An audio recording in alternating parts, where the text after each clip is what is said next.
البطاطا الحارة بالكزبرة، طبعا على الطريقة اللبنانية، وانا سويت ضفت عليها دجاج. ناكل البطاطا والدجاج. بسم الله. يا الهي، فخمة جدا جدا جدا. دجاج مسحبة من العظم، بنحط عليها كوب لبن مباشرة في البايركس، بابريكا ملعقة صغيرة من كل شيء، بودرة ثوم، بهار مشكل، بهار دجاج، كزبرة، زعتر أو أوريغانو، سماق، زيت زيتون، ملح. بخلطهن كويس، بغطيهن على فرن مشغل مسبقا نص ساعة فقط. بنزل في البطاطا وبدي اسلقها فقط 10 دقائق. بنقلي البطاطا. بسم الله.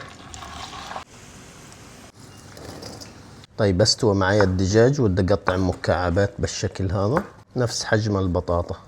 زيت زيتون، ثوم ما بكثر، 4-5 سنون ثوم.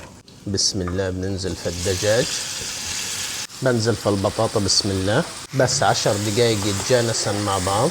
ملعقة معجون طماطم، شوية بهار مشكل، بابريكا بس عشان البطاطا، أهم شي الشطة، ملعقتين 3 شطة، هي اسمها البطاطا الحارة.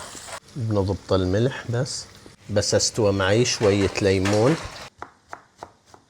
وبنزل في الكزبرة. بسم الله.